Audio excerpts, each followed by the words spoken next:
ભજો સૃષ્ટિના સર્જનહારા, તમે જરૂર ઉતરો ભવપારા.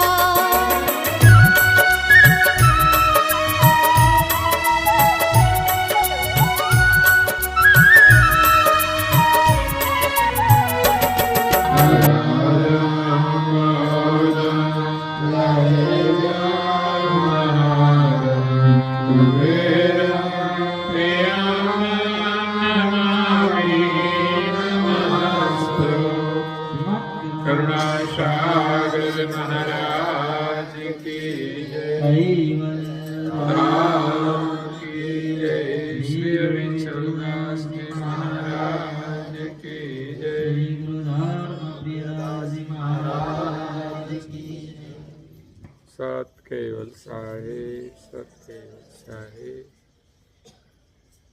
સત કેવલ સાહેબ. તેહી માટે ગુરુ સંત ચરણ બેનો, કહો મોક્ષ નહીં પાઈ. આદ્યંત મધ્ય કી ગમગત કો, સતગુરુદેવ દેખાય.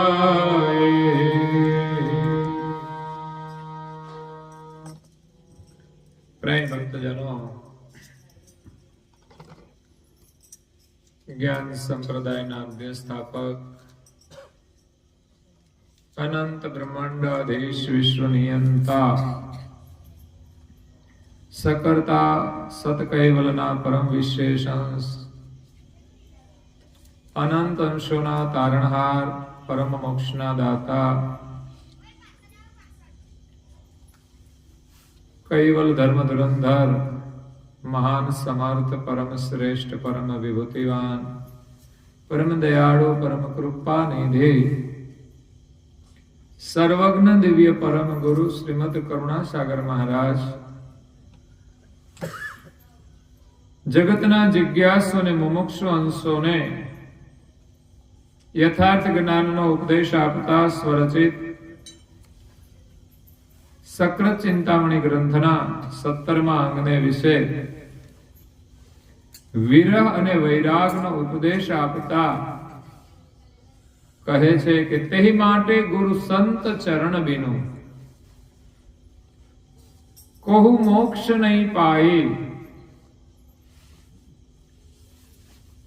ગઈકાલે વાત કરી કે તમારું તન અને મન પરમ ગુરુના શરણમાં અર્પણ કરો તો એમને આપણા ઉપર વિશ્વાસ આવે.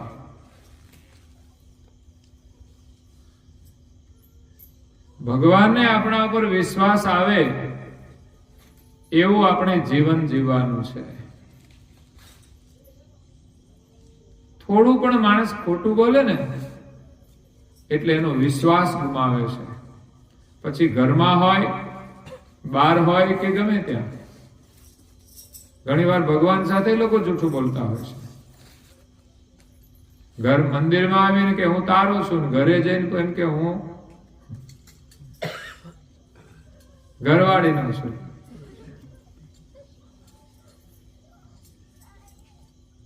એટલે એમના થવું હોય તો પછી એમના જ રહેવા જોઈએ, પછી આપણે કોઈના થઈએ.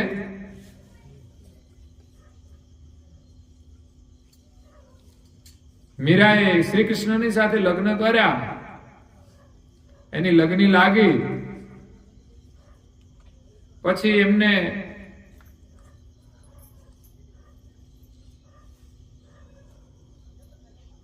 જ્યારે સામાજિક રીતે લગ્ન થયા ત્યારે એમના પતિને કહ્યું મારા લગ્ન તો થઈ ગયા છે, તો એને શું થાય? પછી મનમાં વિચાર કરો.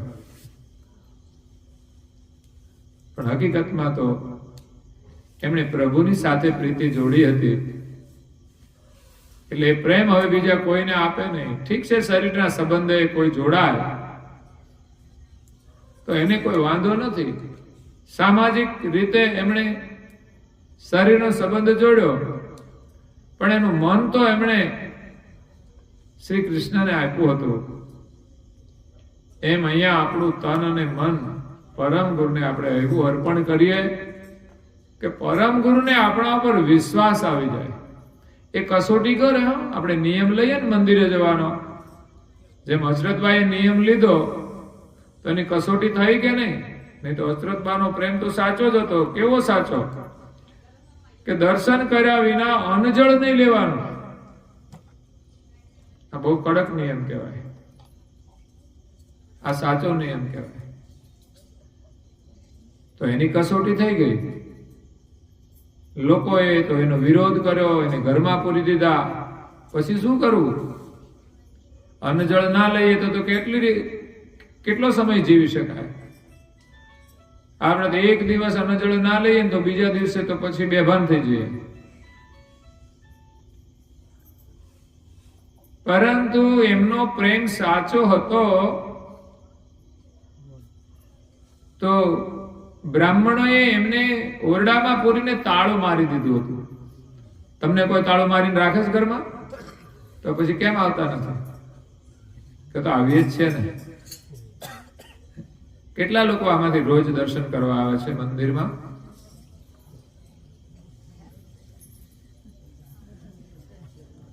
બીજા બધા ઘરમાં દર્શન કરી લે છે એમને. ઘણા હાથ આટલો કર્યો છે એટલે અડધા દર્શન કરતા હશે. ક્યારેક આવતા હશે ને ક્યારેક નહીં આવતા. એવું હાથ એકદમ ઊંચો કરવાનો કે નથી સીધો થતો?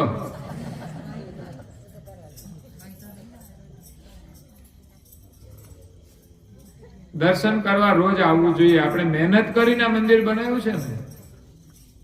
હે, આપણા ઘર કરતા છે ને મંદિર બહુ મહત્વનું છે, કિંમતી છે. કોઈનો 1 કરોડ રૂપિયાનો બંગલો હોય ને તો એના કરતા મંદિર કિંમતી છે.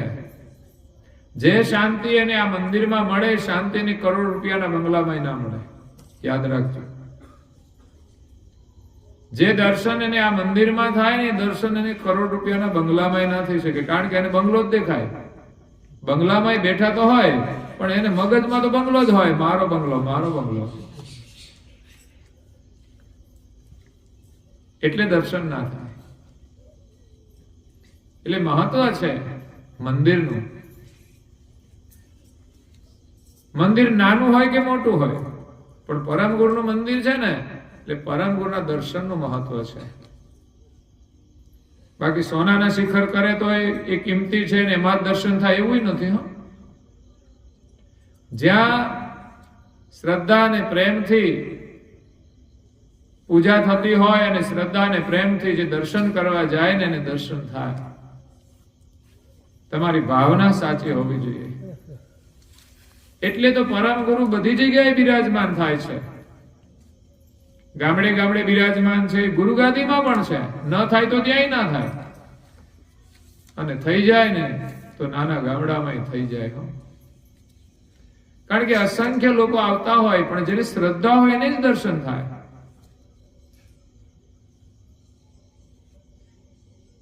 એટલે સગનપુરાના ભક્તો માટે તો એના ગામનું મંદિર મહત્વપૂર્ણ છે. અને દર્શન કરવાનો નિયમ તમારા પ્રેમની કસોટી કરે છે. તમારું તન અને મન બંને આપવાનું છે. શરીરથી તમારે ચાલીને આવવાનું છે અને મનની અંદર તમારો ભાવ હોવો જોઈએ. એ એમ કહે છે હું અહીં બેઠો જ છું, તો આપણને પણ એવો વિશ્વાસ હોવો જોઈએ ને પરમ ગુરુ અહીં બિરાજમાન છે. જો કે આખા સંપ્રદાયમાં ક્યાંય આ સ્વરૂપ બિરાજમાન નથી. એ કૃતિ સ્વરૂપ પરમ ગુરુનો અહીંયા બિરાજમાન છે. હા, ક્યાંય મૂર્તિ સ્વરૂપ છે, ક્યાંય ફોટો સ્વરૂપ છે, પણ અહીંયા અલગ સ્વરૂપ બિરાજમાન છે. સુંદર છે. સ્થાપના કરી છે સેવાની ભાવનાથી. જેમણે યોગદાન કર્યું છે એ ભાગ્યશાળી છે કે જેમણે પરમ ગુરુને બિરાજમાન કર્યા હોય, પરમ ગુરુને દર્શન કરવાનો ભાવ હોય એને પરમ ગુરુ દર્શન આપે છે. અને બીજી ભાવના, ઘરેથી જે કોઈની દર્શન કરવાની ભાવના હોય ને આવે અને પાછા રોજ આવે, નિયમિત આવે, તો એને પણ દર્શનનો લાભ અવશ્ય મળે છે. બસ નિયમમાં આપણી નિષ્ઠા હોવી જોઈએ કે ના એક દિવસ પણ મારે પડવો ના જોઈએ. એક દિવસ ખાધા વિના ચાલતો નથી તો પછી દર્શન વિના કેમ ચાલે? દર્શનને ભોજન સાથે જોડ્યું છે અચરતભાઈ, માત્ર ભોજન નહીં પાણી સાથે પણ જોડ્યું છે કે મારા કરતા, મારા ભોજન અને પાણી કરતા મારે દર્શનનું મહત્વ વધારે છે. જો દર્શન ન થાય તો ભોજન અને જળ હું લઈશ નહીં. પહેલા દર્શન પછી અન્ન જળ. આપણે તો પહેલા મસાલા ખાઈ લે પછી હું દર્શન થાય. એક તો આપણે બધાએ નિર્વ્યસની બનવાનું છે. આપણો પ્રેમ છે ને વ્યસનોમાં નથી જોડવાનો, પરમ ગુરુમાં જોડવાનો છે. કોઈ પણ વ્યસન તમને સુખ આપી શકશે નહીં, તમને બરબાદ કરી દેશે.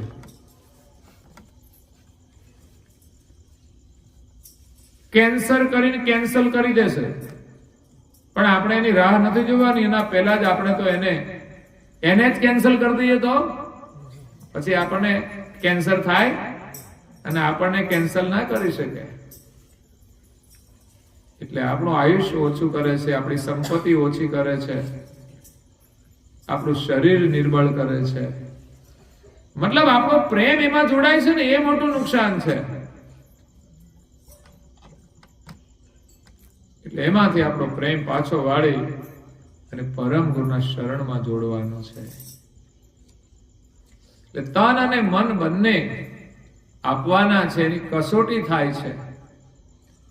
અચરતબાને તો ઓરડાની અંદર પૂરીને તાળું મારી દીધું અને આપણે તો દરવાજા ખુલ્લા છે અને ક્યાંક ક્યાંક તો દરવાજા નથી.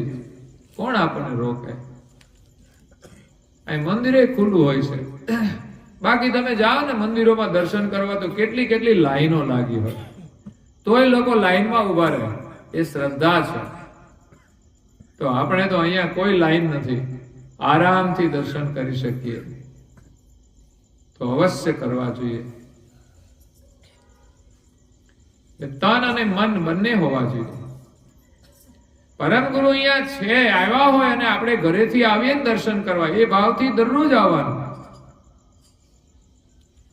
પરમ ગુરુ સાથે થોડી વાતો કરવાની તમારી ભાષામાં.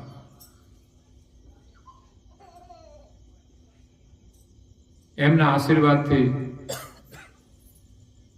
આપણો પરિવાર સુખી થાય, એમની ભક્તિમાં આપણો ભાવ વધારે રહે, એવી આપણે પ્રાર્થના કરીએ. તો પરમ ગુરુને આપણામાં વિશ્વાસ આવે. સંસારમાં વિશ્વાસની બધે જરૂર છે, ક્યાંય વિશ્વાસઘાત કરવો નહીં.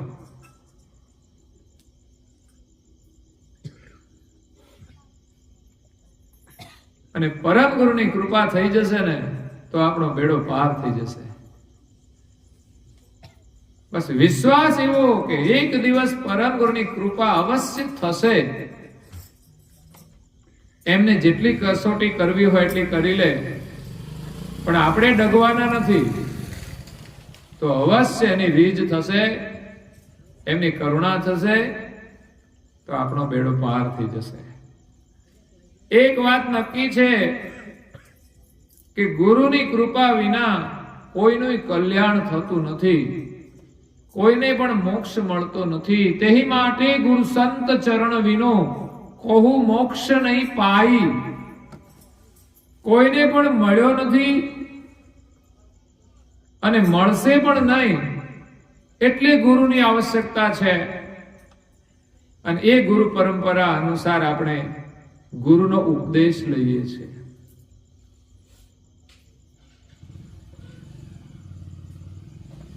આજે જ કંઠી બધાને બાંધતા હતા, એટલે એક બેને કહ્યું કે ભાઈ આપણે પાપમાં નથી પડવું. મેં કહેલા પાપમાં ક્યાં પડવાનું, તો પુણ્યનું કાર્ય છે. ગુરુ કરવા એ તો આપણું ભાગ્ય છે. ઉલટાના પાપમાંથી બચી જઈશું.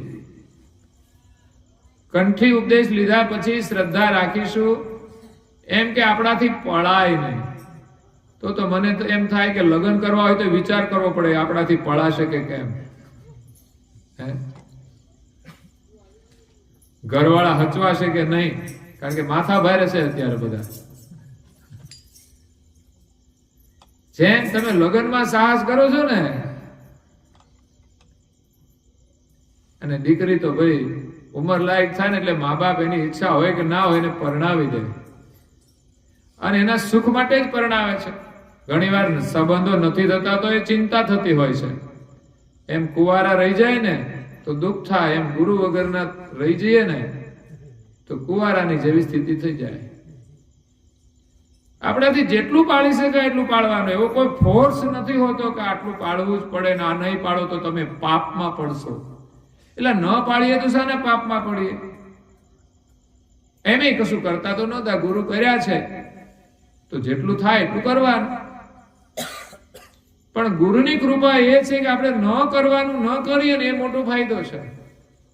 એટલે આપણે પાપમાં નહીં પડીએ. હવે વાલિયો લૂંટારો તો પાપી હતો ને, એ ગુરુ કરવાને લાયક હતો ખરો, પણ ગુરુ બની ગયા. જે ગુરુ બનવા શિષ્ય બનવાને લાયક નહોતા, ગુરુ કરવાને લાયક નહોતા, પણ નારદ એને ગુરુ મળી ગયા અને એની આજ્ઞા માની કે રામ રામ જપજે, આ તો પાપ કરે છે, તો બેસી ગયા રામ રામ કરવા. શ્રદ્ધા અને વિશ્વાસ બસ ગુરુના વચનોમાં. તો વાલિયો લૂંટારો હતો અને વાલ્મીકી ઋષિ બની ગયા. નામ તો રત્નાકર હતું. તો એ છે ગુરુ કરવાનું મહત્વ. અને કરુણાસાગર બાપજી અહીંયા કહે છે, તેહી માટે ગુરુ સંત ચરણ વિનો કહું મોક્ષ નહીં પાઈ. ગુરુ અને સંત બંનેની આવશ્યકતા છે. કારણ કે સંતમાં જો આપણી પ્રીતિ હોય છે ને તો જ આપણને ગુરુ મળે છે. જ્યાં સંતમાં વિશ્વાસ નથી ત્યાં ગુરુ કેમ મળશે? ગુરુમાં વિશ્વાસ કેમ થશે? એક હોય છે સંતનો વિશ્વાસ અને બીજો હોય છે ગુરુનો વિશ્વાસ.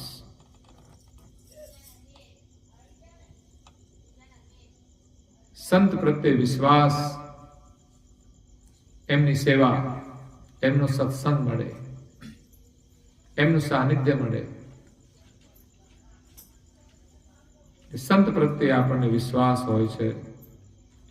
અનેક સંતોની સેવા કરીએ, અનેક સંતોમાં આપણો વિશ્વાસ હોય, એમાંથી કોઈ એક આપણા માટે ગુરુ બને છે. અનેક સંતોમાંથી કોઈ, તમારો અંતરાત્મા જે સ્વીકાર કરે એ આપણા માટે ગુરુ બને છે. પરમ ગુરુ તો આપણા ગુરુ છે જ. આપણા એકના નહીં, આખા વિશ્વના ગુરુ છે. ભલે કોઈ કર્યા હોય કે ના કર્યા હોય, માને કે ન માને, પણ છે ને છે, એમાં કોઈ બે મત નથી.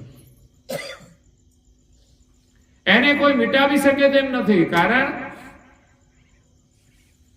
કે જે લોકો જાણતા નથી એ કદાચ નહીં માને, એ કદાચ ગુરુ નહીં કહે, પરંતુ જે હોય છે ને એ મટી જતું નથી.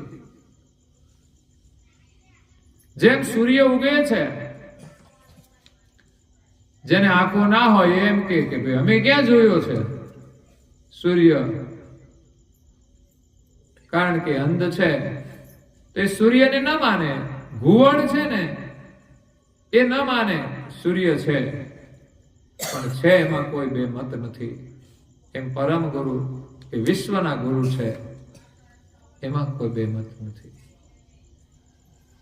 પરંતુ એની પરંપરામાં પાછા ગુરુ આવે છે.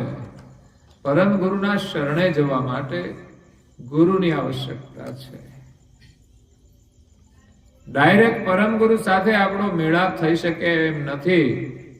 એ તો જ્યારે વિદ્યમાન હતા ને પરમ ગુરુ, ત્યારે જે ભાગશાળી હતા ને એમણે જ પરમ ગુરુ પાસેથી દીક્ષા લીધી.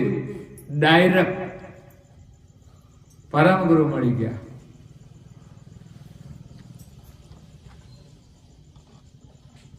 એટલે એક સરસ ભજન છે.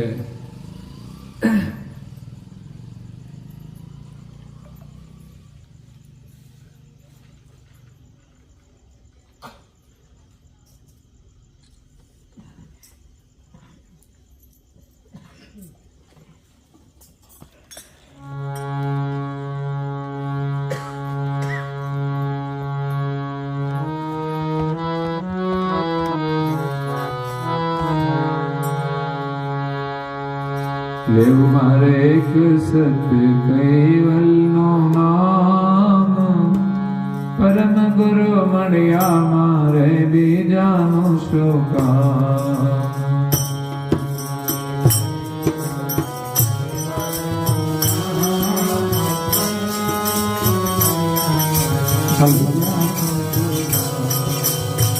સોંપી દીધું છે મારું જીવન સુકાન, પરમ ગુરુ મળ્યા મારે બીજાનું શું કામ. અરે સોંપી દીધું છે મારું જીવન સુકામ, પરમ ગુરુ બીજાનું સુકામ.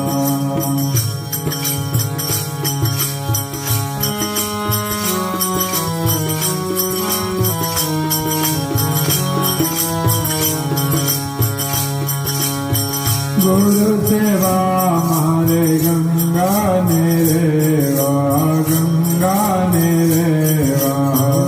ગુરુ સેવા મારી ગંગા ને રેવા, ગંગા ને રેવા. હરિનામમાં ભેદ ભક્તોને કેવા, ભક્તોને કેવા. હરિનામમાં ભેદ ભક્તોને કેવા, ભક્તોને કેવા. હે જ્ઞાન ગોડારત સૂરજ સમાન, પરમ ગુરુ મળ્યા મારે બીજાનું શું કામ. જ્ઞાન ગોડારત સૂરજ સમાન, પરમ ગુરુ મળ્યા મારે બીજાનું શું કામ. એવું મારે એક સત્ય કૈવલનું નામ, પરમ ગુરુ મળ્યા મારે બીજાનું શું કામ. હે દેવો મારે એક કૈવલનું નામ, પરમ ગુરુ મળ્યા મારે બીજાનું સુકામ. હે પરમ ગુરુ મળ્યા મારે બીજાનું શું કામ. પરમ ગુરુ મળ્યા મારે બીજાનું સુકામ. થોડો રાગ બીજો હતો એક, પણ આ બીજા રાગમાં આવી ગયો. થોડો શબ્દ ફેરફાર થઈ ગયો. એટલે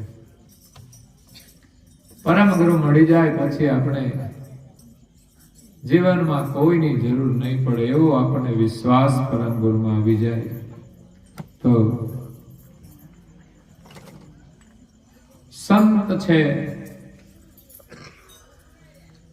અને બીજા આપણા માટે ગુરુ છે. સંત અનેક છે જ્યારે ગુરુ એક હોય છે. સંત આપણા બધા સગા છે અને ગુરુ તો આપણા માતા પિતા છે. ગુરુ આપણી માતા છે. એટલે સંત અને ગુરુના શરણ વિના કોઈનો મોક્ષ થતો નથી. એટલે આ જગતની અંદર ધર્મ જગતમાં સંત અને ગુરુનું મહત્વ છે. ગુરુમાં વિશ્વાસ કેવો હોય ખબર છે?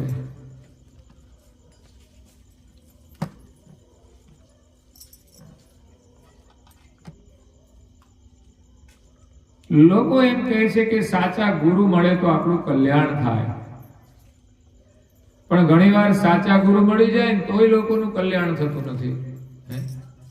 પરમ ગુરુ આપણને મળી ગયા છે, આનાથી વિશેષ ગુરુ તો આ જગતમાં ક્યાં મળશે? પરંતુ કોઈ એમ કહે છે કે સાચા ગુરુ મળી જાય, પરંતુ હું એમ કહું છું કે ગુરુ પ્રત્યે સાચી શ્રદ્ધા થઈ જાય. આ ગુરુ પરંપરાની અંદર અનેક પુરુષો મહાન થઈ ગયા. શ્રદ્ધાનું મહત્વ કેટલું તમે વિચાર કરો. એકલવ્યનું નામ સાંભળ્યું છે? એકલવ્ય ભીલ હતો, જંગલમાં રહેતો હતો.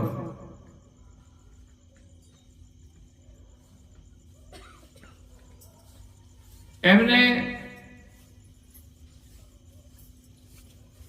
ઈચ્છા થઈ શસ્ત્ર વિદ્યા શીખવાની.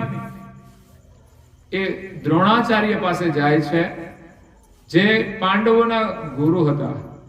દ્રોણાચાર્ય એમણે એને વિદ્યા શીખવી હતી, શસ્ત્ર વિદ્યા. એવા ગુરુ હતા ને કે જેને વિદ્યા શીખવાડે ને એમનો શિષ્ય છે ને કે પાછો ના પડે, એ હારે પણ નહીં, એવો શક્તિશાળી બની જાય. તો એકલવ્ય પણ જાય છે દ્રોણાચાર્ય પાસે કે મારે શસ્ત્ર વિદ્યા શીખવી છે, ધનુર્વિદ્યા શીખવી છે. દ્રોણાચાર્ય જોયું કે આ તો ભીલ જ્ઞાતિનો છે, આને વિદ્યા શીખવી તો આનો દુરુપયોગ કરશે, એટલે એમને ના શીખવાડ્યું. તો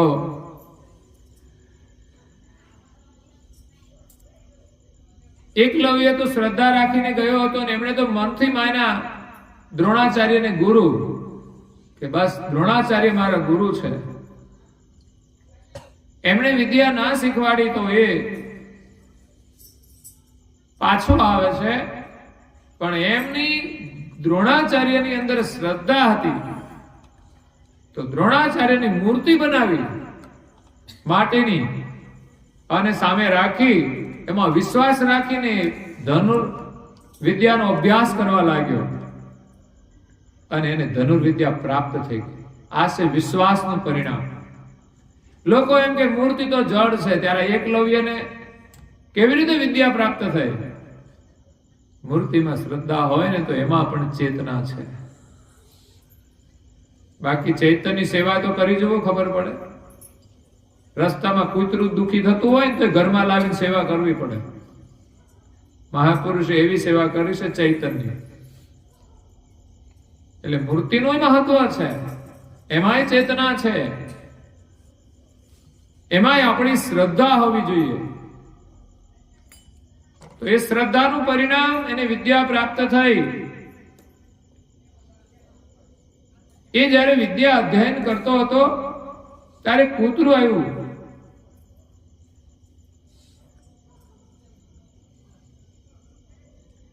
એટલે એ ભસવા લાગ્યું એકલવ્યને જોઈને. તો એને વિદ્યા અભ્યાસ કરવામાં થોડો વિક્ષેપ પડતો હતો, એકાગ્રતામાં વિક્ષેપ પડતો હતો.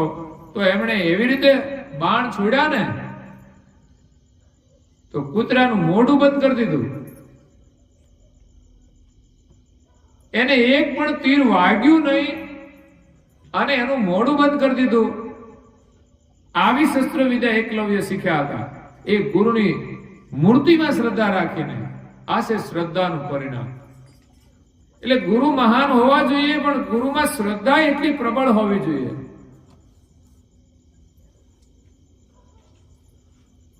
તો આપણને ચોક્કસ એમના આશીર્વાદ પ્રાપ્ત થાય, આપણું કલ્યાણ થાય. તો અહીંયા એક રાજાની એક દીકરી હતી, રાજકુમારી.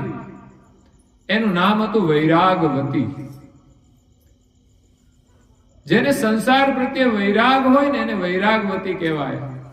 પણ સાચે જ આ રાજાની રાજકુમારીને સંસાર પ્રત્યે વૈરાગ હતો, એટલે બચપણથી જ વૈરાગની વાતો કરતી હતી, મીરાની જેમ.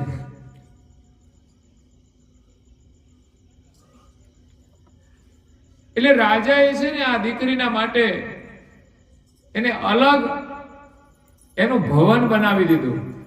દીકરી તો બહુ લાડકી હોય છે ને, નાની હોય ને ત્યારે બહુ લાડકી હોય. રાજાઓને પણ રાજકુમારીઓ છે ને બહુ વાલી હતી.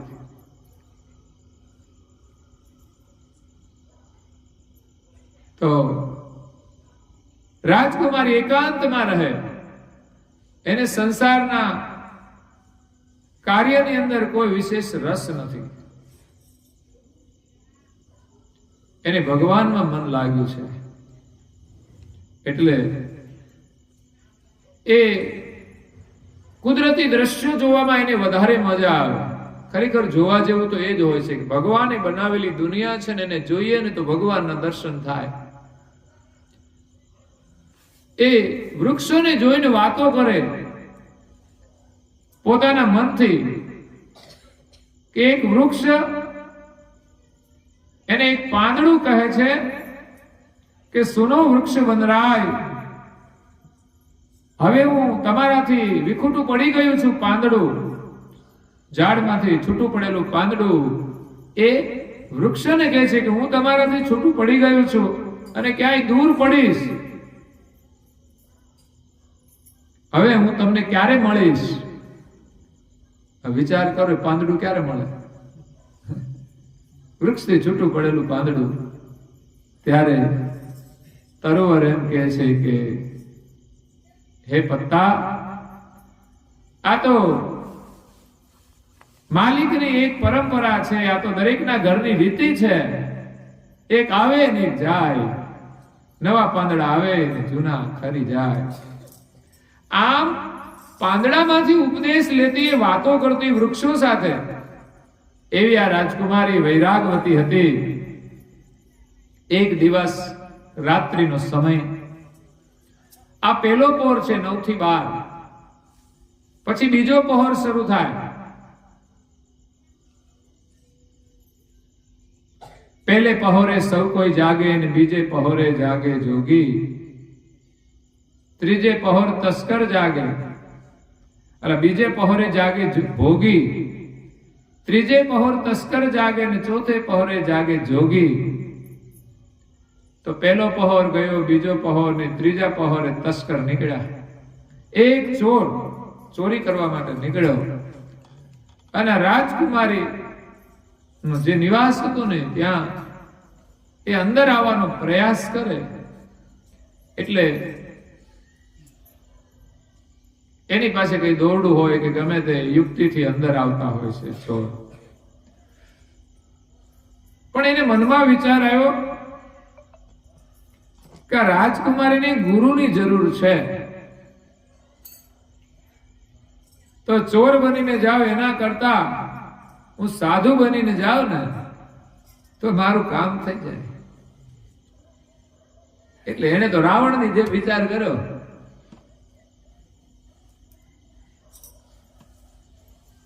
રાવણને અપહરણ કરવું હતું કે એમ જ જઈશ ને તો મને સફળતા નહીં મળે, પણ સાધુ બનીને જઈશ ને તો વિશ્વાસ મૂકશે ને તો મને સફળતા મળશે. એટલે આમાં ચોરે સફળ થઈ જાય. સાધુ વેશનું મહત્વ કેટલું છે વિચાર કર. તો અહીંયા સાધુ એને થવું નહોતું, પણ બન્યો બનાવટી. એટલે બનવામાં કઈ વાંધો નહીં, ગમે ત્યારે તમે ભગવા કપડા પહેરી લ્યો ને પાછા કાઢી નાખો. તે બનવામાં કોઈ ખર્ચો નથી, પણ થવું હોય ને તો ત્યાગ કરવો પડે. કુટુંબ, પરિવાર, ત્યારે સાધુ બનાય છે, સાધુ થવાય છે. બની તો ઘણા જાય, બનવામાં કોઈ વાંધો નથી. કારણ કે ઘર મેં હુઈ ખટપટ, ગયા ગુરુ કે મઠ પર. ઘરમાં ખટપટ થાય તો ઘર છોડીને ઘણા નીકળી જાય. ઘણા તો ઘરવાળીને ધમકી આપે કે હું સાધુ થઈ જાય. ઘરવાળીને વળી એમ છે કે આ તો ગાંડો માણસ છે કે સાધુ થઈ પણ જાય.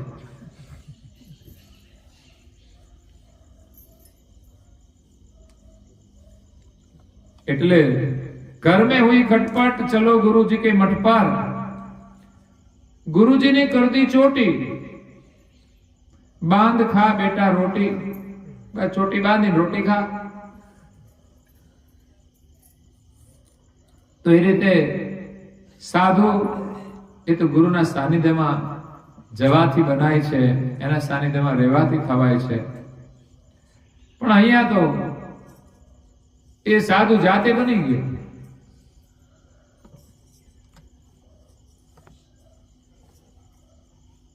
ચોર સાધુ બનીને વૈરાગવતીના સામે આવે છે. વૈરાગવતીએ જોયું કે રાત્રિના સમયે કોઈ મહારાજ, એટલે એમણે આદર કર્યો. મહારાજ, એને રાત્રે ઊંઘ તો ખાસ આવતી નહોતી, કારણ કે એને વૈરાગ લાગી ગયો છે ને મોહ નિંદ્રા છૂટી ગઈ. અને આપણે તો લોકો 8-8, 9-9 વાગ્યા સુધી ઊંઘે, બોલો. એવા ઊંઘણસી હોય છે. એ ભગવાનનું ભજન કેમ કરે?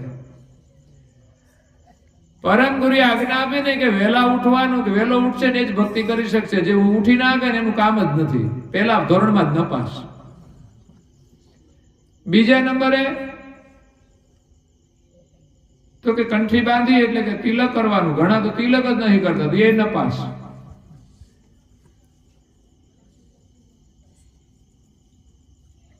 મંત્રનો જપ કરવાનો તો કે એ આપણા ના થાય, વાતો થાય.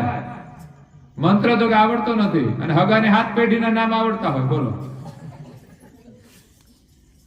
બધાને ઓળખે, મંત્ર તો કે એ આવડતો નથી. વાતો કરવા માટે ચોપડીમાં નથી જવું પડતું, અને લાંબુ લાંબુ પ્રવચન કરે. અને ભજન કરવું હોય તો કે આવડતું નથી, કરવું નથી એમ કહેવાય. આવડતું નથી એમ નહીં કહેવાનું, મારે કરવું જ નથી. એટલે આ નાના નાના નિયમ છે ને, એ આપણી પહેલી, બીજી, ત્રીજી પ્રાથમિક પરીક્ષાઓ છે. પછી તો મોટી મોટી પરીક્ષાઓ તો પછી આવે. 12મું કોલેજ પૂરી થઈ જાય ને પછી જયારે નોકરી જોઈતી હોય, ત્યારે ખરું ઇન્ટરવ્યુ આવે કે તમે બરાબર ભણ્યા છો કે નહીં. ત્યાં પછી ચોરી ના ચાલે. એ પરીક્ષામાં તો ચોરી કરીને પાસ થઈ જાય, સર્ટિફિકેટ લઈ આવે.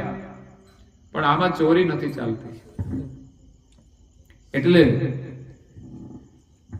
વૈરાગવતીએ ચોરનો આદર કર્યો. એને ખબર નથી આ ચોર છે. એને તો સાધુ મહારાજ આવ્યા, મહારાજ કે પાણી પીવડાવું. તો મહારાજ કે છે તરસ તો લાગી છે, પરંતુ સાંભળો, તમે દીક્ષા લીધી છે, તમે ગુરુ કર્યા છે? તો કે ના. તો તમારા હાથનું પાણી હું ના પીવું. જો ચોર કેટલો હોશિયાર, કેમ જાણે ચોખ્ખું પાણી જ પીતો હોય. ઘણા મસાલા વાળા લોકો, તમારે છે ને મિનરલ પાણીની જરૂર જ નહીં. ઘણા લોકો વળી મસાલા ખાય ને પછી વળી મિનરલ પાણી પીવે. હવે મસાલો ખાઈને મિનરલ પાણી પીવો શું ફરક પડે? તમારે તો ગટરનું પાણી પીવો ને તોય કઈ થાય નહીં તમને.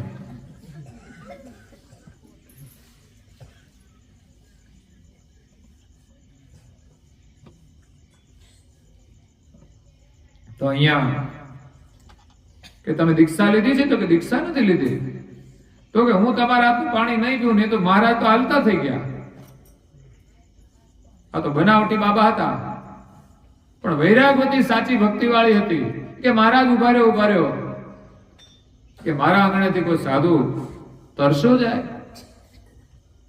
સાઈયા ઇતના દીજીએ જામે કુટુંબ સમાય, मैं भी भूखा ना रहूं, साधु भी भूखा न जाए. એ મારા આંગણેથી કોઈ સાધુ તરસો જાય કે મહારાજ તમે જ મને દીક્ષા આપી દો, જેથી હું તમને પાણી પીવડાવી શકું. આ છે ભક્તિનો ભાવ. તો બનાવટી સાધુ હતા ને કે અહીં દીક્ષા ના આપી, અમે તો સાચા સાધુ. બનાવટી દેખાવ તો સાચા કરતા વધારે કરે. એટલે કે અમે આ રાજમહેલમાં દીક્ષા ના આપીએ, અમે તો જંગલમાં દીક્ષા આપીએ. તો કઈ વાંધો નહીં. બનાવટી સાધુ કે પણ સાથે છે ને દાગીના બધું લઈ લેજો, થોડા પૈસા અને ઝવેરાત ને જે તમારા દાગીના હોય ને એ બધા લઈ લેજો. કારણ કે આમે આ વૈરાગવતી પહેરતી તો હતી નહીં, જે બધું પડ્યું હતું ને બધું લઈ લીધું, પોટલું બાંધી દીધો. મહારાજની પાછળ નીકળી ગઈ. વિશ્વાસ તો જો. આગળ બનાવટી સાધુ અને પાછળ વૈરાગવતી. જંગલમાં જઈ દૂર જઈ અને એક ઝાડના સાથે વૈરાગવતીને દોરડું લઈને બાંધી દીધું. વૈરાગવતી તો વિશ્વાસ વાળી હતી કે મારે તો ગુરુ કરવા છે, એટલે ગુરુ જેમ કરે કહે એમ કરવાનું. ગુરુએ કહ્યું જો તને બાંધી છે, હું 7 દિવસ પછી આવીશ, ત્યાં સુધી તારે હલવાનું નથી, તો કઈ વાંધો નહીં. અને કદાચ આવી જાવ તો વળી 2 દિવસમાં આવી જાવ, મારું કઈ નક્કી નહીં. એટલે પાછો વિશ્વાસ આપે છે, 2 દિવસમાં આવી જાવ. અને તો બાંધીને ગયો, દાગીનાનું પોટલું લઈને ગયો, નહીં તો મૂકીને ના દે કે આ રાખજે, અહીંયા હું જાઉં છું. પણ છતાંય વૈરાગવતીને એમાં શ્રદ્ધા છે. એ ત્યાં પોતાનું મન તો હરિમાં લાગેલું છે ને એટલે ત્યાં ઊભી છે, નહીં તો ઊભી ના રહે. જેને ભગવાનમાં મન લાગી જાય ને એ કોઈની પરવા ન કરે, પછી તો એના વિશ્વાસની રક્ષા છે ને માલિક કરે. ચોરથી એને એ બચાવે, બાકી એનો કોઈ વાળ વાકો ન કરી શકે. બાકી આમ કઈ આજે આધળો વિશ્વાસ કરવા જેવો છે ને. તો એ તો ચાલ્યો ગયો. અને બીજા દિવસે રાજાએ સવારે ઉઠ્યા ને તો ખબર પડી કે રાજમહેલની અંદર વૈરાગવતી નથી. ક્યાં ગઈ? ક્યાંક નીકળી ગઈ? શું થયું? તો ચારે બાજુ સૈનિકોને મોકલ્યા અને રાજા પણ સ્વયં ઘોડા ઉપર સવાર થઈને રાજકુમારીને શોધવા માટે નીકળે છે. ત્યારે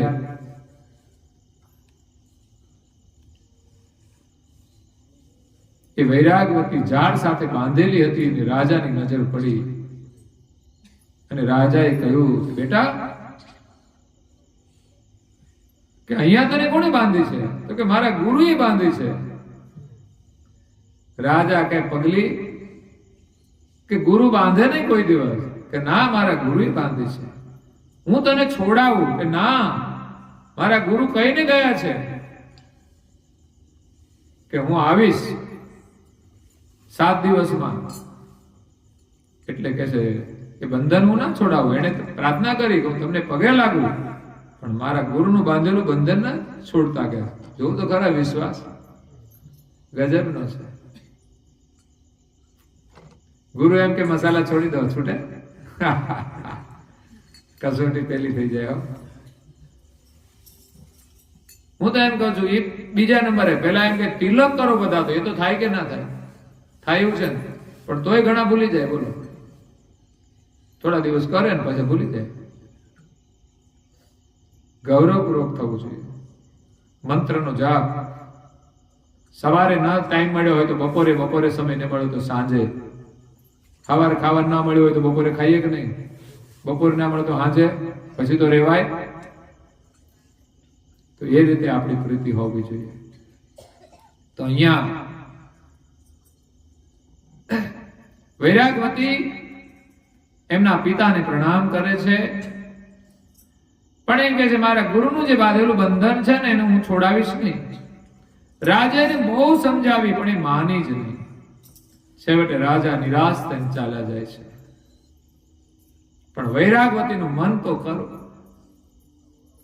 ભગવાનમાં એવું લાગ્યું હતું ને, એને ગુરુમાં એવી શ્રદ્ધા થઈ ગઈ. તો ચોરને તો કઈ મનમાં હતું નહીં, એ તો નીકળી જ ગયો હતો. પણ વૈરાગવતીનું મન સાચું વૈરાગી હતું. એટલે વૈકુંઠમાં બેઠેલા જે નારાયણ હતા ને, વિષ્ણુ, એનું સિંહાસન ડોલવા માંડ્યું. અને વિષ્ણુ જાગ્રત થયા અને નારદ મુનિને કહે છે, નારદજી જાઓ. એને કહે છે, તમે છોડાવો. નારદજી આવ્યા મૃત્યુલોકમાં. નારાયણ નારાયણ કરતા કરતા જંગલમાં જ્યાં વૈરાગવતીને બાંધવામાં આવી હતી,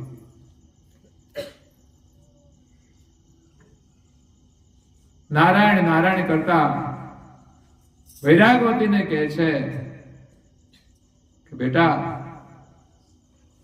અહીં તને કોણે બાંધી છે?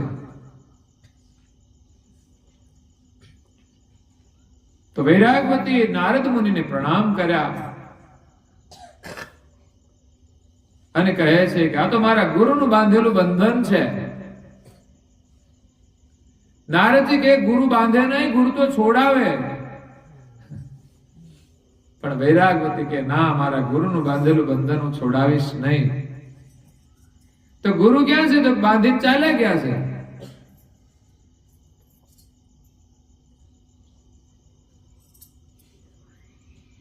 તો ગુરુનો મહિમા જ એ છે કે ગુરુ બાંધીને ગયા ને મને આજે સંતના દર્શન થયા. જો તો એની દ્રષ્ટિ કેવી છે, એને એ મહિમા સમજાવે કે ગુરુ બાંધીને ગયા ને તો રાજા એમના પિતા આવ્યા તો એમને છોડાવ્યા નહીં. આપણે કે જલ્દી છોડાવો, જલ્દી હાલો, બેસી જાઓ ઘર ભેગા. પિતા મળી જાય પછી રાજા મળી જાય.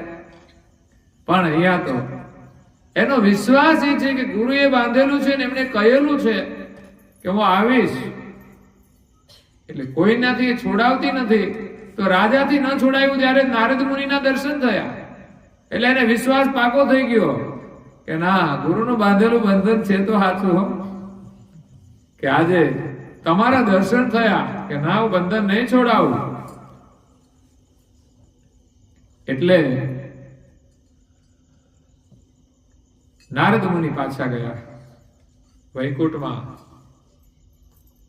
કે ભાઈ એ તો વિષ્ણુને કહ્યું, પ્રભુજી એ તો એના નિયમમાં અડગ છે, એ તો છોડવા રાજી જ નથી. તો સ્વયં વિષ્ણુને જવું પડ્યું. ચતુર્ભુજ સ્વરૂપે વિષ્ણુ ત્યાં જંગલની અંદર પ્રગટ થયા અને દર્શન આપ્યા અને મંદ મંદ હસે છે કે હું તને બંધનમાંથી મુક્ત કરું. મારા દર્શન માટે તો લોકો કેટલી સાધના કરે છે.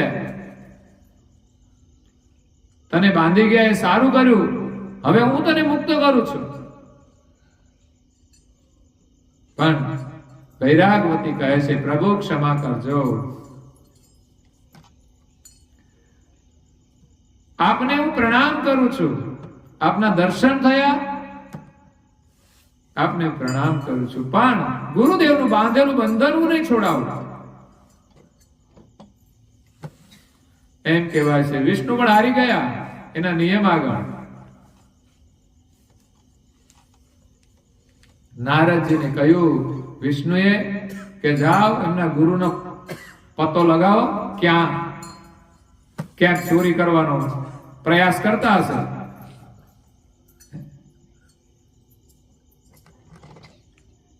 નારદજી તો વિચાર કરે ક્યાં હશે આનો ઠેકાણો, ક્યાંક પોતાનો દાવ અજમાવતા હશે. જ્યાં નારદ મુનિ એમને શોધવા માટે જાય છે ને, એ તો પાછા છે ને અંતરિક્ષમાં ફરવા વાળા ને, ઉપરથી બધું જલ્દી મળી જાય. ત્યાં તો એક જગ્યાએ બરોબર એ તો તૈયારી જ કરતા હતા. અને નારદજી પહોંચી ગયા. નારદજી હસતા હસતા પેલા ચોરને કહે છે, ચાલો કે છે ભગવાન તમને બોલાવે છે. તો પેલો ચકિત થઈ ગયો કે મને ભગવાન બોલાવે, હું તો ચોર છું. તો કે હા, તમને જ બોલાવે છે, તમારી શિષ્યાને તમે બાંધી છે ને, એને મુક્ત કરો તમે કે છે. જંગલની અંદર વિષ્ણુ કહે છે તમારી રાહ જોવે છે. ચોરને થોડી બીક તો લાગી કે આપણે ખોટું કર્યું છે એટલે આપણો વારો તો પડી જ જશે, કારણ કે પોલીસ વાળાએ પકડી તો લીધા જ છે. આ પોલીસ વાળા કહેવાય, નારદ મુનિ છે ને કે માલિકના પોલીસ ચોરને પકડ્યા અને કે ચાલો. એ તો ગયા જઈને એને તો ભગવાનને પ્રણામ જ કરી લીધા. અને આ કામ એવું છે ને, ચોર હોય ને તોય ભગવાનને તમે નમી જાઓ ને તો ભગવાન તમને માફ કરી દે. એટલે ચોરે આવીને નારાયણને પ્રણામ કર્યા. ત્યારે નારાયણે કહ્યું કે ગુરુદેવ, આપની શિષ્યાને તમે મુક્ત કરો, બંધનમાંથી છોડાવો. ત્યારે ચોર તો શરમાઈ ગયો. એક તો ચોર, અને એમાંય વળી પાછા વિષ્ણુ એને ગુરુ કહે કે ગુરુ તમે તમારી શિષ્યાને છોડાવો. ત્યારે શરમાતો એ તો રસ્સી ખોલે છે. ત્યારે વૈરાગવતી મુક્ત થઈ. ત્યારે બે હાથ જોડીને પ્રણામ કર્યા. કોને? ગુરુ ગોવિંદ દોનો ખડે કિસકો લાગુ પાઈ, બલિહારી ગુરુદેવ કી જેને ગોવિંદ દિયો બતાઈ. એમણે ચોરને પ્રણામ કર્યા, કારણ કે એને ગુરુ માનતી હતી. કારણ કે ગુરુ એને માન્યા ને તો આજે સામે ચતુર્ભુજ વિષ્ણુ પ્રગટ થયા છે. એમની સાચી ભક્તિનું પરિણામ હતું. એટલે જીવનમાં સાચા ગુરુ મળવા જરૂરી છે. એવું નહીં ગમે તે ચોરને ગુરુ કરી લેવા. આ દ્રષ્ટાંત તો એક સમજવા માટેનું છે કે ખાસ તો વૈરાગવતીની શ્રદ્ધા ગુરુમાં કેવી હતી, તો આપણી શ્રદ્ધા પણ પરમ ગુરુમાં એવી હોવી જોઈએ. જો ચોર જેવા ગુરુમાં એને શ્રદ્ધા હોય ને જો ચતુર્ભુજના દર્શન થતા હોય તો પછી સાચા ગુરુમાં શ્રદ્ધા થઈ જાય તો શું ન બની શકે. પણ ઘણીવાર તો સાચા ગુરુ મળી જાય ને તોય લોકોને છે ને વિશ્વાસ નથી આવતો કે હું તો ભક્તિ કરું છું ને તોય મારા જીવનમાં દુઃખ આવે. એટલે તારે કરેલા હોય તો આવે, એમાં કઈ ભક્તિમાં થોડો વિશ્વાસ તોડવાનો હોય. ઉલટાના મહાપુરુષ એમ કે છે કે દુઃખ આવે ને ભગવાન આપણને વધારે યાદ આવે. દુઃખને પણ જે સ્વીકારી લે છે હસતા હસતા કે ભાઈ ભગવાન તો દુઃખ આપતા જ નથી, એ તો આપણા કર્મનું ફળ છે. પણ દુઃખ હોવા છતાંય ભગવાનનું ભજન કરીએ ને તો દુઃખ થતું નથી. ભગવાનની ભક્તિની અંદર મોજ આવે છે. એટલે ગુરુમાં અને ભગવાનમાં આપણને શ્રદ્ધા થવી બહુ મહત્વની છે. એટલે જીવનમાં સાધુ અને ગુરુ બંનેની આવશ્યકતા છે. પરંતુ એક કહેવત એવી પણ છે કે પાણી પીના છાન કે ઓર ગુરુ કરના જાન કે. ગુરુમાં શ્રદ્ધા રાખવી મહત્વનું છે, પણ ગુરુ સમજીને કરવા પડે. નહીં તો સાધુ સંતોય ઘણા હોય છે, એમને પણ ઓળખવા પડતા હોય છે. નહીં તો રાવણ જેવાય ભટકાઈ જાય. એક રાજા હતો, એ સંત પ્રેમી હતો. એ ભગવા જોવે ને પછી એને પૂછે નહીં, બસ એની સેવા કરે. એને રાજમહેલની અંદર ઉતારો આપે, એને જમવાનું આપે, એને બધી વ્યવસ્થા આપે અને જાય ત્યારે દક્ષિણા આપે.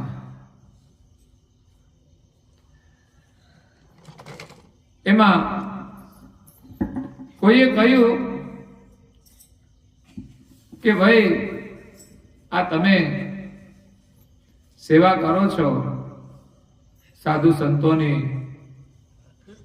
પણ એમાં એક દેશી બાવો હતો ને, ઘડીએ ઘડીએ કપડા બદલે.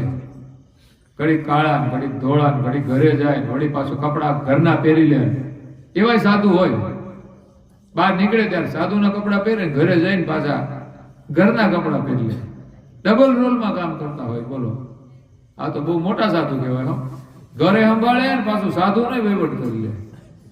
આ અઘરું કામ છે.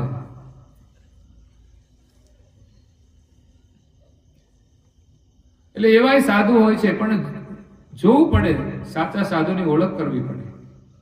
એક ભાઈને ખબર પડી ગઈ કે રાજાને સાધુમાં બહુ વિશ્વાસ છે. એટલે એ માણસ પણ ઘર છોડી નીકળી ગયો અને હરિદ્વાર જતો રહ્યો. થોડા દિવસ એમ જ રહ્યો. 6 મહિના, વર્ષ નીકળી ગયું. એમણે તો દાઢી વધારી, ટીલા ટપકા કર્યા અને વેશ પહેરીને પાછો રાજા પાસે આવી ગયો. એ વેશધારી સાધુ રાજાને કહે છે કે તમને કઈ ખબર પડતી નથી. સાધુ કોને કહેવાય, મંત્ર શું છે, ને એમને જ તમે સેવા કરો છો બધાની. પણ સાધુને પૂછો તો ખરા, મંત્ર કોને કહેવાય? એટલે આજે બનાવટી સાધુ, આમ તો પોતે લોભથી સાધુ બન્યો તો કે રાજા બહુ સેવા કરે છે. એટલે હું તમને એમ કે છે એવો એક મંત્ર લખી દઉં અને એ તમારે કોઈ પણ સાધુ આવે ને એને પૂછવાનું કે આનો અર્થ શું થાય. જો એ સાચો અર્થ બતાવે તો સમજવાનું એ સાચા સાધુ છે, નહીં તો તમારે સેવા નહીં કરવાની. તો કે મંત્ર આપો, પણ મંત્ર આપવું પણ છે ને એનો અર્થ છે ને બીજા કોઈને કહેવાનું નહીં. તમારે એકલા જાણવાનો, તમારે પૂછવાનું આનો મંત્ર શું થાય, પણ એને તમારે નહીં કહેવાનું કે આનો મંત્ર તો આ થાય છે અર્થ. તમારે એને પૂછવાનું, જો એનો મંત્ર તમારા અર્થ સાથે મળે તો સમજવાનું કે સાચો છે, તો એને તમારે સેવા કરવાની. એટલે એ તો પાછો મંત્ર ઉઠાવી લાવ્યો. એ કઈ ભણેલો હતો નહીં, એને કઈ શાસ્ત્રનું જ્ઞાન નહોતું, પણ એક કડી આવડતી. યદા યદા હિ ધર્મસ્ય ગ્લાનિર્ભવતિ ભારત. પછી આગળની કઈ ખબર નહીં, એટલે એને એટલો મંત્ર આપી દીધો. એટલે એમને કીધું કે આનો અર્થ શું થાય. તો રાજા તો કોઈ સંસ્કૃત ભણેલા નહોતા અને જે સાધુ બનીને આવ્યા હતા એને પણ કઈ જ્ઞાન હતું નહીં, પણ આટલું ક્યાંથી શીખી લીધેલું. એટલે એને આપી દીધું. પણ કે છે આ કોઈને કહેવાનું નહીં. રાજા કે કોઈને ના કહો, અને કદાચ કોઈને કહી દો ને તો ઉપાધિ થઈ જાય, કારણ કે એનો અર્થ જ એવો છે. ગુપ્ત મંત્ર છે કે આ કોઈને કહેવાય નહીં. આ ગુપ્તના નામે ઘણી વખત ખોટું ચાલતું હોય કે આ છે ને તમે કોઈને કહેતા નહીં તો ખબર પડી જાય ખોટો છે એમ. ઘણી વાર એવા ગુપ્ત મંત્ર હોય છે, ખોટા મંત્ર હોય ને એને લોકો એમ કે આ છે ને કોઈને કહેવાનું નહીં. કરુણાસાગર મહારાજશ્રી આપણે 2 મંત્ર આપ્યા છે. પ્રગટ મંત્ર, પ્રગટ જાપ કૈવલ મુખ જપહી, ગુપ્ત મંત્ર ગુરુ ધ્યાન ધરપહી. ગુરુનો જે ગુપ્ત મંત્ર છે ને ધ્યાનમાં બેસીને જપવાનો છે. એટલે એનો અનુભવ છે ને ગુપ્ત છે, આપણે ધ્યાન કરીને એને મેળવવાનો છે. મતલબ ગુપ્ત કેમ છે તો કે એનો જે અનુભવ છે ને એ ગુપ્ત છે, એ શબ્દોમાં કહી શકાય એમ નથી. એટલે મંત્રનો જપ કરશો ને તો એનો અનુભવ થશે. એટલે લોકો એમ કીધું કે આ કોઈ કહેવાય નહીં એમ. હતી એક મર્યાદાઓ, કોઈ મંત્ર કહેતા નહોતા. અને એક સમય એવો હતો ને કોઈ બહેનો છે ને ઘરવાળાનું નામ લેતા નહોતા. આ ગુપ્ત મંત્ર. તમારા ઘરવાળા નામ હતું કે ગુપ્ત, એ કહેવાય નહીં કે કોઈ નહીં. એ ઘરમાં હય હય કરે નકરું. હય હમણાં એક ઘરે ગયા ને, હય અહીંયા આવો તો, કારણ કે ગુપ્ત મંત્ર છે. અને અત્યારે તો જાહેરમાં લેવાય છે. બોલો, એમ છોકરો હોય ને એમ બોલાવે, ખાલી નામથી બોલાવે. કુમાર કે લાલ કે તો વાંધો નહીં, પણ એકલા નામથી બોલાવે. આપણને એમ થાય છોકરાને બોલાવે છે.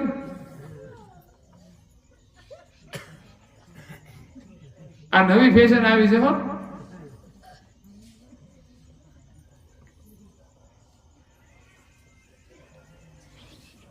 તો અહીંયા ગુપ્ત મંત્ર કે છે તમારે કોઈને કહેવાનું નહીં. રાજા કે ના કહું.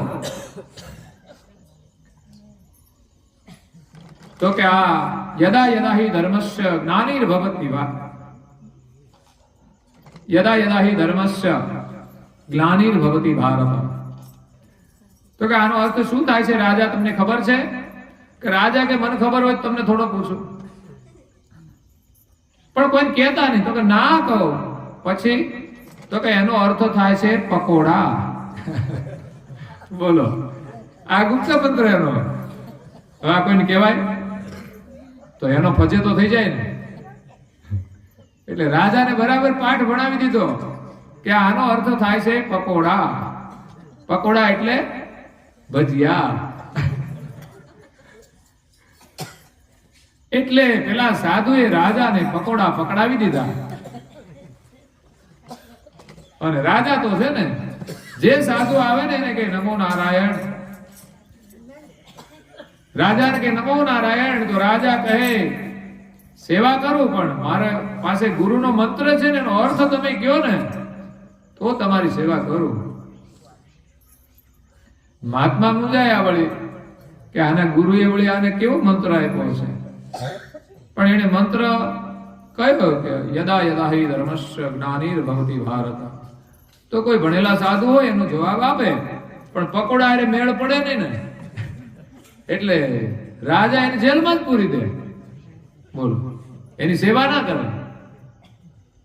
એટલે આવી રીતે આયલું. જે સાધુ આવે જેલમાં અને પેલો એકલો મજા કરે ગુરુ થઈને.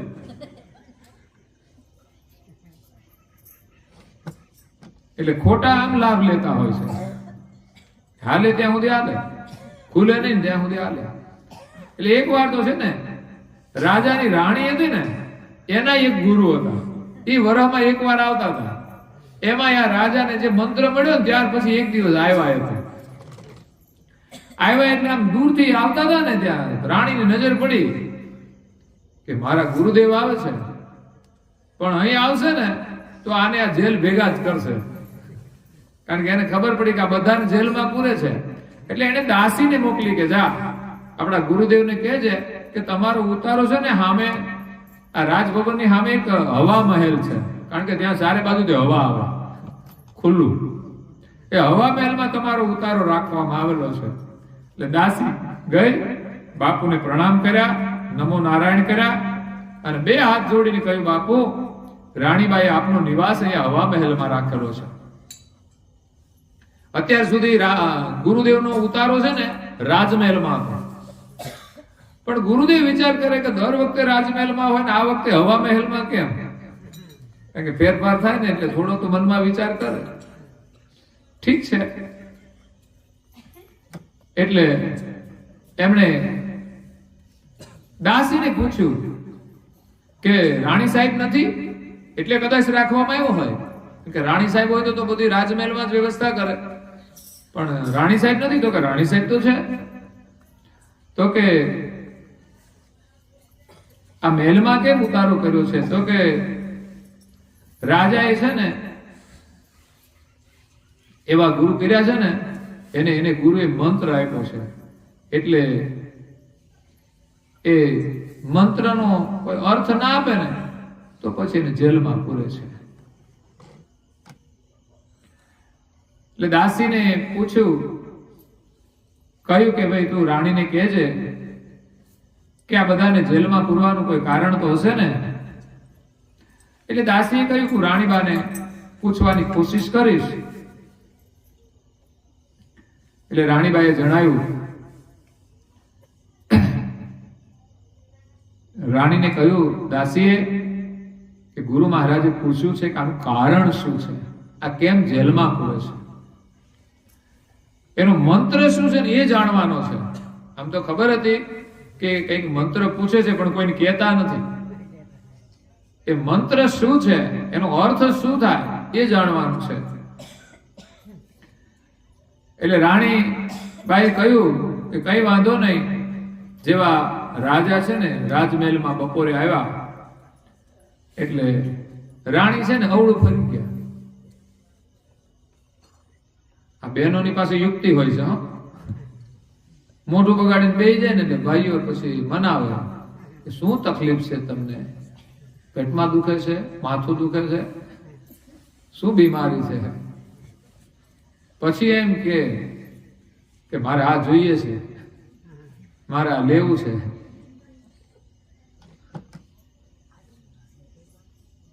એટલે રાજા કહે શું તકલીફ છે? રાણી કે કઈ નહીં, શાસ્ત્રો એમ કે છે પતિ અને પત્ની બંનેના શરીર ભલે જુદા હોય પણ બંને એક હોવા જોઈએ, બંનેનો મત એક હોવો જોઈએ, બંનેના મન એક હોવા જોઈએ. થોડું વધારે ટૂંકું થાય છે. શરીર ભલે જુદા હોવા જોઈએ પણ વિચાર જુદા ના હોવા જોઈએ. અને જો વિચાર એક હોય ને કોઈ ભાઈ મસાલા ના ખાય, બોલો. પત્નીના વિચાર તો એવા છે કે મસાલો ના ખવાય, તો પતિ ખાઈ શકે ખરો? અને ખાય તો પછી માર ખાવો પડે. હું તો કઉ છું મસાલા ખાવા કરતા માર ખાવો સારું ઘરવાળીમાં.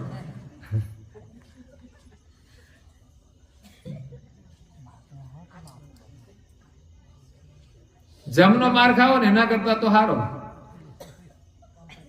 ઘરવાળી માળે ને પાછી તમને હાચવે ખરી, હો,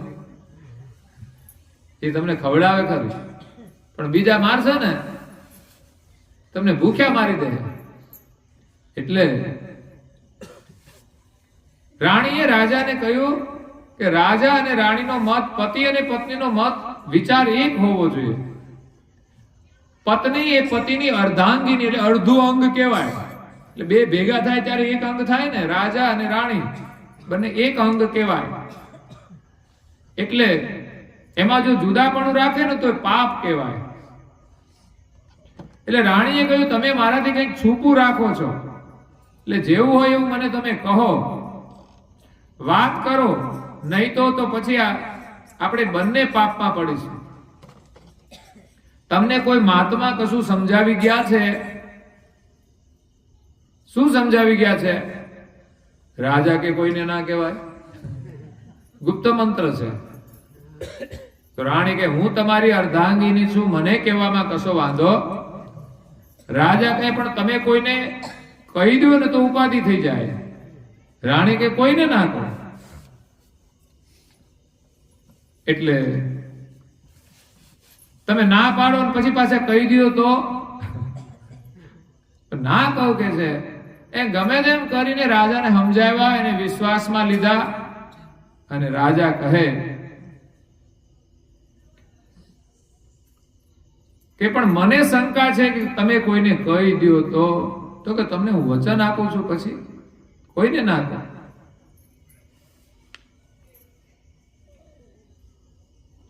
એટલે કે છે આ મારા ગુરુ છે ને હિમાલયમાંથી આવ્યા હતા. આવા જે બધા હોય ને એ બધા હિમાલયમાંથી જ આવતા હોય છે, સમજ્યા? ગુજરાતમાં આવે ને ગુજરાતના ના હોય.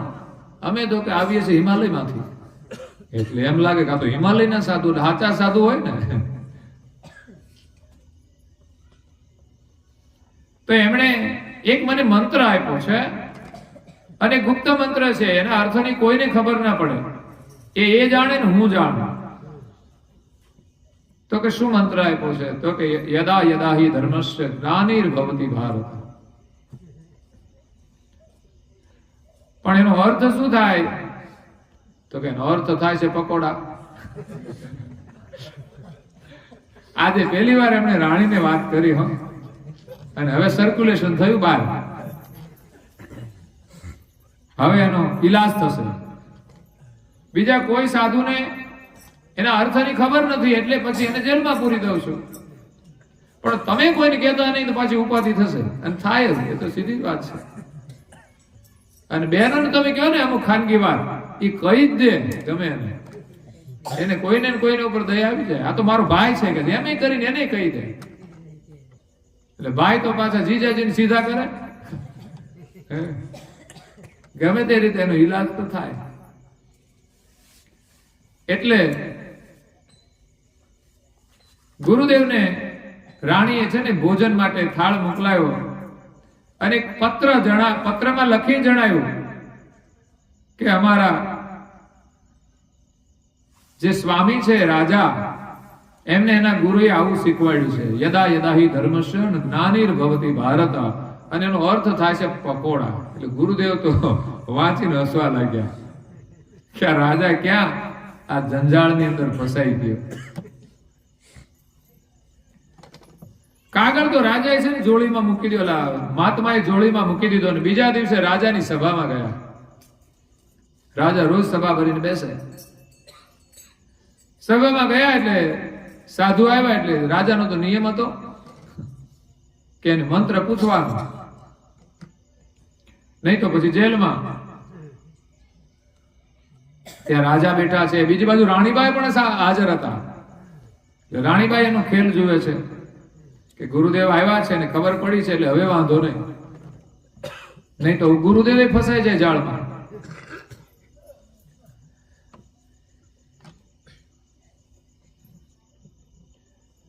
તો મહારાજાએ ઉભા થઈ અને ગુરુદેવનો સત્કાર કર્યો અને કહ્યું કે હું તમને ઓળખું છું, કારણ કે રાણીના ગુરુ હતા એટલે. પણ મારી લાચારી છે કે મારા ગુરુએ મને એક મંત્ર આપ્યો છે, એનો તમે સાચો જવાબ આપશો ને તો જ હું તમારી સેવા કરીશ, નહીં તો પછી સામે જેલમાં જવું પડશે. મહાત્માએ કહ્યું, ગુરુદેવે કહ્યું કે ક્યાં મંત્ર હે આપકા? તો રાજાએ કહ્યું કે હું તમને જાહેરમાં કહું છું, એનો સાચો જવાબ આપવો પડશે હો, નહીં તો જેલમાં જવું પડશે. મહારાજ કે વાંધો નહીં. રાજા કહે એ મંત્ર છે યદા યદા હિ ધર્મસ્ય ગ્લાનિર્ભવતિ ભારત. બસ આટલો જ મંત્ર છે. મહાત્માને ખબર પડી ગઈ કે આગળ તો આને કશું આવડતું. અભ્યુત્થાનમ ધર્મસ્ય તદાત્માનમ સૃજામ્યહમ. તો અધૂરો મંત્ર હતો. એમણે કહ્યું કે આનો જવાબ લેવા માટે 1 મહિનો જોઈએ મારે, અને એના માટે તમારે છે ને મારા આશ્રમમાં આવીને અભ્યાસ કરવો પડશે. હું જવાબ આપીશ તમને ચોક્કસ, પણ તમારે મારા આશ્રમમાં રહેવું પડશે. તો રાજા કે કઈ વાંધો નહીં. રાજા આવ્યા ને રાજાને તો છે ને મહારાજે સંસ્કૃતમાં બેહાડી દીધા શીખવા. બધું સંસ્કૃત ભણવા માંડ્યા. પછી તો અંદર આખો શ્લોક આવ્યો. ત્યારે રાજાને ખબર પડી કે હું જે જાણતો હતો એ તો શ્લોક અધૂરો હતો, આખો શ્લોક તો આ છે. અને એના અર્થની પણ ખબર પડી. ત્યારે ખબર પડી કે આ તો પહેલાય મને પકોડા પકડાવી દીધા. જ્યારે સાચા સાધુ મળે ને ત્યારે જૂઠા સાધુની પણ ઓળખ થઈ જાય. એટલે દુનિયામાં ગુરુ કરવા કે સેવા કરવી એ પણ જોઈને કરવાની હોય છે, અને કરવાની તો પછી શ્રદ્ધા અને પ્રેમથી કરવાની, તો ચોક્કસ આપણું કલ્યાણ થશે. અને પરમ ગુરુ જે આજ્ઞા આપી છે ને એમાં તો સહેજે આપણે શંકા ના હોવી જોઈએ. એટલો વિશ્વાસ કે તિલક, આ તો મારું અહોભાગ્ય કહેવાય કે આવા સમર્થ ગુરુ મળ્યા અને એનું તિલક હું ધારણ કરું. એક સામાન્ય પરિવારની દીકરી અને રાજા એને પસંદ કરે કે મારે તારી સાથે લગ્ન કરવા છે, તું મારી રાજકુમાર મારી રાણી બનીને આવ. હા, એની એટલી યોગ્યતા ખરી કે સુંદર છે. એની સુંદરતાને પસંદ કરીને રાજા એને લાવે છે. પણ એ ગરીબ હોવા છતાંય એ રાજાને પરણે છે. પછી રાજાના એના પતિનું જે શૃંગાર હોય સૌભાગ્યનું, એ કરવાનો એને ગૌરવ હોય કે નહીં, કે હું તો રાજાની એક રાણી બની છું. એક ગરીબ પરિવારની દીકરી હોવા છતાંય આજે હું રાજમહેલમાં આવી અને રાજાની એક રાણી બની. તો એના એ શણગાર ગૌરવપૂર્વક ધારણ કરે. એમ પરમ ગુરુના શરણમાં આપણે આવ્યા છીએ, એવા સમર્થ ગુરુ મળ્યા છે, તો પછી આપણામાં આજ્ઞા પાળવાનું ગૌરવ હોવું જોઈએ કે નહીં? આમાં 100% રિઝલ્ટ આવે કે ના આવે? તિલક કરવામાં, મંત્ર જપ કરવામાં, જ્યારે સમય મળે ત્યારે કરી લેજો. સવારે મળે તો ઉત્તમ, નહીં તો જ્યારે સમય મળે ત્યારે મંત્રનો જપ કરવા બેસજો. થોડી પ્રાર્થના શીખજો. જય વિધિ આવડે. મંદિરમાં દર્શન કરવાનો નિયમ. ગામમાં સરસ ભજન કીર્તન થાય છે, આપણે એનો લાભ લઈએ. બાકી કલાકારો ગાય છે ભજન, પણ પરમ ગુરુના ભજન ગાવાનું આપણને લાભ મળે એમ ગૌરવ હોવું જોઈએ. આપણે છે ને જ્યાં જઈએ ત્યાં એનું ગૌરવ આપણે રાખવાનું છે. એવું નહીં કે આ તો પિયરનો ધર્મ છે ને પછી સાસરીમાં જાય તો અહીંયા તો ના જ કરાય કે છે. કેમ? તો અહીંયા બધા આમ કરે તેમ કરે. અહીંયા જે આપણે શીખ્યા છીએ, જે જાણીએ છીએ, બધું આપણે સાથે જ રાખવાનું અને બધાને સમજાવવાનું. અને સારું કરવામાં તો કોઈને તકલીફ ના હોય, પણ છતાંય હોય તો એને આપણે સમજાવવા પડે, આપણે આપણા નિયમમાં અડગ રહેવું પડે.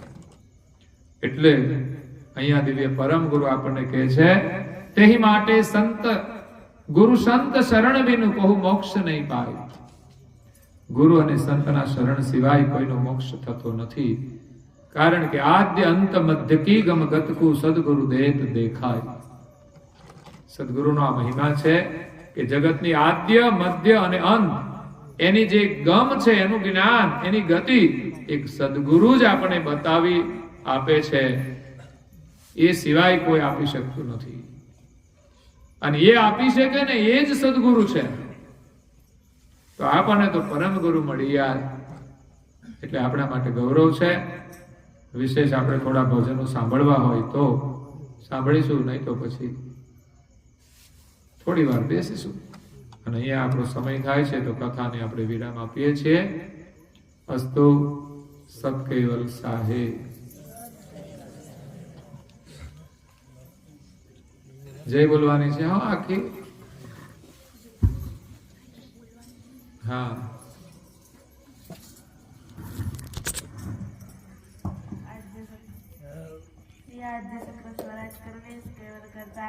जय कृष्ण स्वामी महाराज की जय, परम गुरु श्रीमद करुणा सागर महाराज की जय, श्री नारायण जी महाराज की जय, सब गुरुचार्य महाराज की जय, सब संतन की जय, सब देवन की जय, ज्ञान संप्रदाय की जय, श्री गुरु गादी शारदापुरी की जय, धाम की जय. कथा सत्संग पूर्णावती का सत કેવલ સાહેબ. આપણે 3 વાર પગે લાગવાનું છે, ખોડામાં ખુલ્લા હાથ રાખીને.